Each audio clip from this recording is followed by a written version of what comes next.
Hi, I'm Josiah, And I'm Colin. and this is Worth Watching.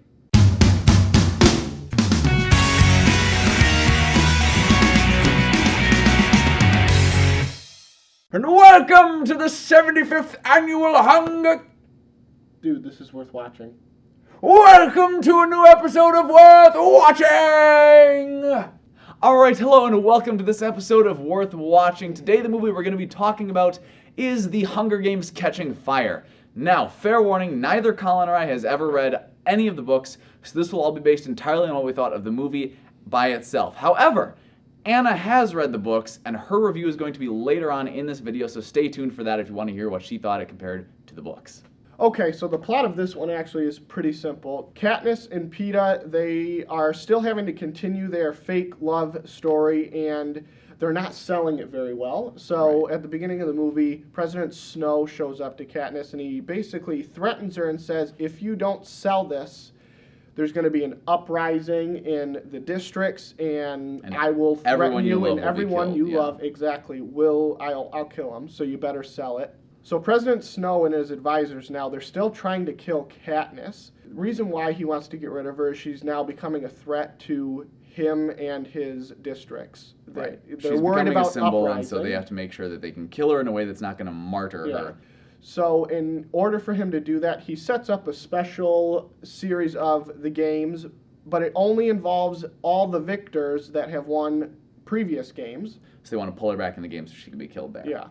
And that's essentially the setup for the movie. I, myself, was not a huge fan of the first movie. I just felt there was a lot wrong with it. A lot could have been done better. It felt fake and felt like a fantasy, whereas this, I felt did a much better job of making it feel real, and I had a much easier time suspending my disbelief with this one. I was able to easily get really engrossed in there. I felt that it worked better as a film, and just made me buy into it a lot more than the first. It kind of felt like it was actually a real movie of itself this time, and not just, something they whipped up really quick. The acting in this one was a lot better as far as Katniss and Peeta go. Yeah, I know. I mean, Josh Hutcherson, I normally find really annoying and hard to watch. But he wasn't in this one, surprisingly. Yeah, and I thought he did Liam great. Hemsworth, I'm really glad they only gave him a very small part in the doses, movie. because I can only take small doses of that guy. Yeah, and I thought Donald Sutherland did a fantastic job coming back as President Snow. Again, in the first movie, I didn't buy him that much as a villain. In this one, he was frightening, he was creepy, he was intimidating. I thought that he was everything he was supposed to be. Yeah. The editing in this one was a lot better, too. The cinematography was better. The special effects were better. Things looked real and not cheesy. And there wasn't so much just like pointless shaky cam that you had going on in the first movie. Yeah, that really got annoying. Yeah, this movie felt more epic and felt more gracefully shot. It did. I liked it. All right, so enough comparing things to the first movie. This movie by itself is actually a great movie as well, not just in comparison to the first one.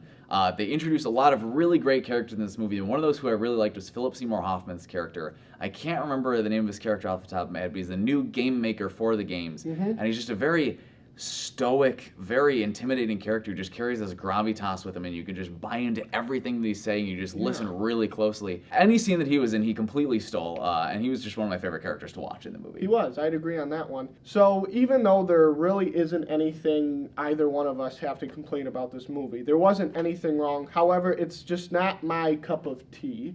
I never was a huge fan of the books. I didn't even read them, so that doesn't matter. But even all of my friends are like, The Hunger Games! And I'm just like, eh.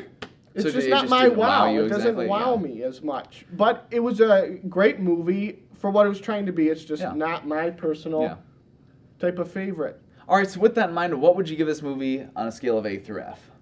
It's kind of a split decision. I'm splitting hairs a little bit here. The movie, for what it is and trying to be... You only get one rating. You only get one rating. You got it that one time. No, you only get one rating. I only actually have one final rating. You get one rating. All right, fine. It's a B. It's a B? I would give it an A. I really liked it. I didn't have anything wrong with it. I was pleasantly surprised by it. It looked good, but I thought it was great. I highly enjoyed it. Now, let's see what Anna has to say about this and how it relates to the books. So I just got back from Catching Fire. I was actually really happy with it.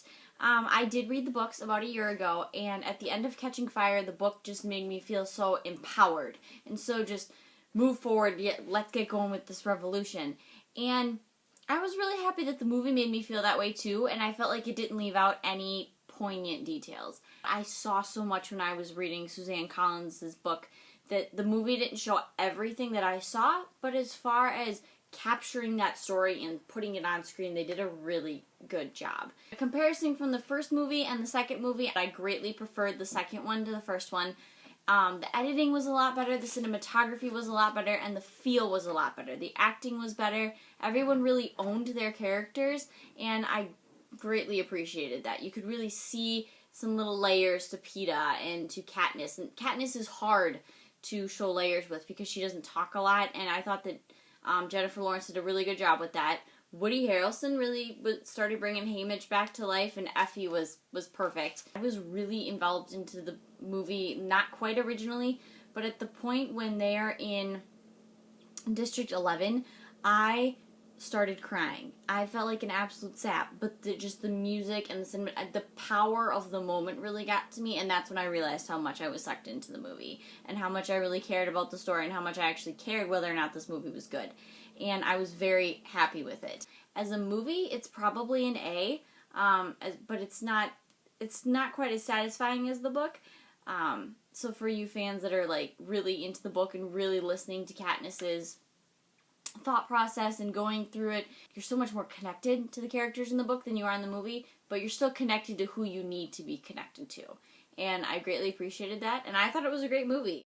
All right, thank you, Anna, for that, and thank you for watching this episode of Worth Watching. We hope you enjoyed it. Let us know what you thought in the comments down below. Like the video if you liked it, subscribe if you want to see more, and we will see you next time. Bye. Bye.